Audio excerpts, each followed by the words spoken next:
Snow fell in slow, careful flakes, as if the sky itself were trying not to disturb the quiet of the small town square. The widow stood behind a narrow folding table near the edge of the market, her boots planted firmly on frozen ground that had long since numbed her feet. She was a large woman, broad-shouldered and soft around the middle, wrapped in a faded wool coat that had once belonged to her husband. It hung on her like a memory she couldn't quite let go of. Her gloved hands moved methodically, straightening rows of candles she had already aligned and realigned a dozen times. Each candle had been poured in her tiny kitchen over the past several weeks. She had saved wax drippings all year, melted them down by the stove, added scents she remembered from better days, pine needles from the woods behind her house, cinnamon sticks left over from last Christmas, a touch of vanilla she'd been hoarding. She had colored them carefully, red and gold mostly, because those were the colors that sold best, or so she'd been told. She had wrapped each one in brown paper, tied with twine, and priced them low, lower than she could afford, hoping that kindness might travel faster than judgment.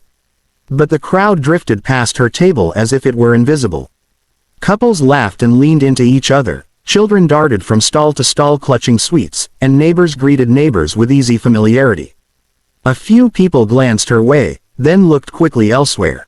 Some smiled politely, the kind of smile that required nothing further.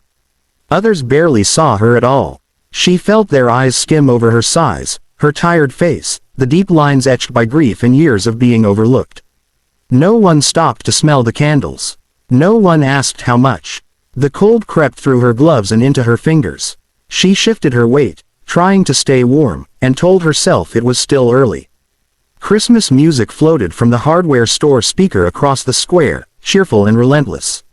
The smell of roasted nuts mixed with wood smoke, making her stomach ache with hunger she ignored.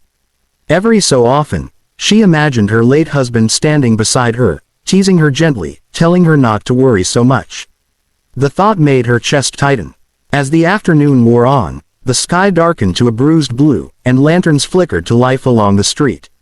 The widow counted her candles again, though she already knew the number by heart. All of them were still there. Not one missing. The realization settled heavy in her stomach. These candles weren't just crafts. They were rent money, heating oil, groceries. They were the thin line between comfort and another winter night spent shivering. When the church bells began to ring for evening service, their sound slow and solemn, she swallowed hard. Her breath came out in short clouds as she reached for an empty box beneath the table. One by one, she began lifting the candles, careful not to chip the wax, telling herself she would try again tomorrow. Still, as she packed them away, a quiet, aching hope lingered, fragile as a flame, refusing to go out. She was sliding the last candle into the box when the sound of boots on packed snow reached her ears, slow, deliberate steps that didn't hurry past like all the others.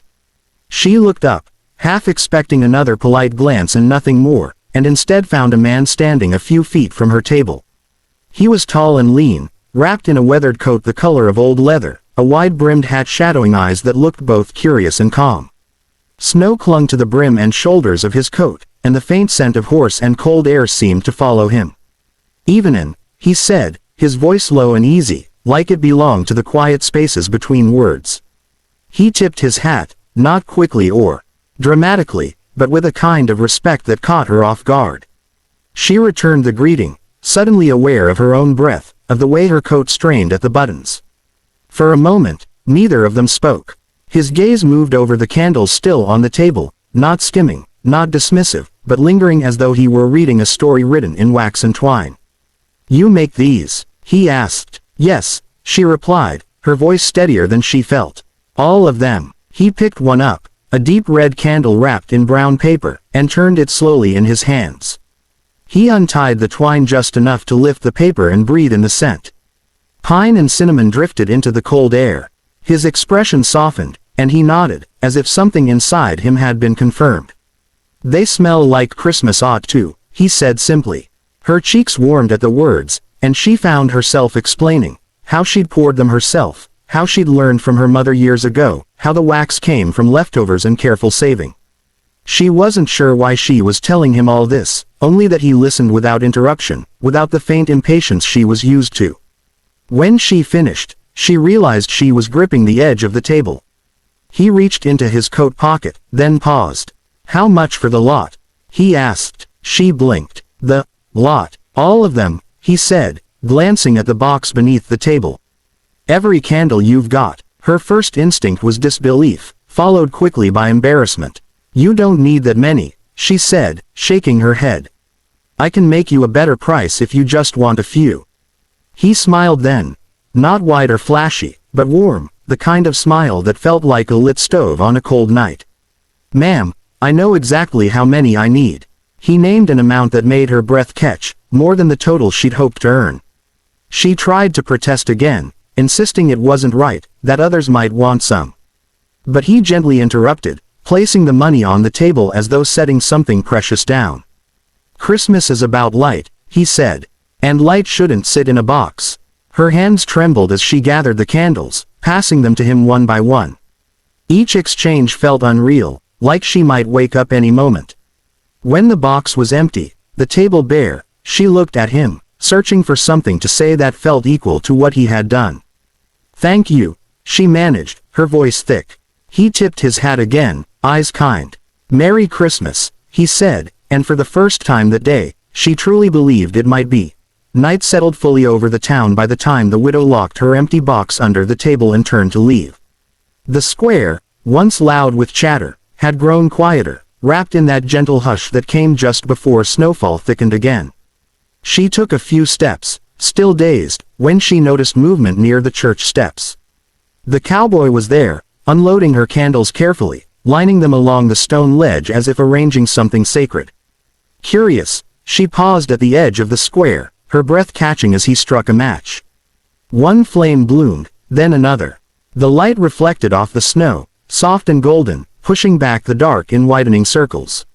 He worked slowly, deliberately, placing candles along benches, on windowsills, at the base of the old oak tree whose branches stretched bare toward the sky. With every candle lit, the square seemed to awaken again, not with noise, but with warmth. The widow stood frozen, unsure if she should approach or simply witness whatever was unfolding. People began to return, drawn by the glow. A couple stopped, whispering. A child tugged at her mother's sleeve, pointing excitedly. Soon, townsfolk gathered quietly, faces illuminated by flickering light, coats pulled close but hearts visibly stirred. No one spoke loudly. It felt like an unspoken agreement had settled over them, a shared understanding that this moment didn't belong to conversation. The cowboy finished lighting the last candle near the widow's table, now bare except for a dusting of snow. He stepped back and looked around, satisfied, then finally noticed her standing there. Their eyes met across the square. He didn't wave or call out. Instead, he tipped his hat, a simple gesture that carried more meaning than words. Something inside her loosened, and she pressed a hand to her chest, tears blurring the lights into soft halos. The church bells rang again, not for service this time, but for the hour. Their sound floated through the candlelit air, deeper and warmer than before. The widow felt something she hadn't felt in years, a sense of being seen without judgment, of belonging without explanation. She realized the candles weren't just burning wax, they were telling her story, glowing proof that her work, her effort, her existence mattered. As snow began to fall again, the flakes drifting lazily through the candlelight, people started helping without being asked. Someone moved a candle to shield it from the wind. Another straightened one that leaned. A man she barely knew offered her his arm, guiding her closer so she could see what her hands had created. She laughed softly, surprised by the sound of it, surprised it still lived inside her.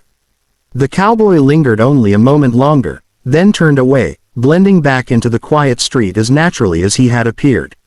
The candles continued to burn, steady and bright, long after he was gone.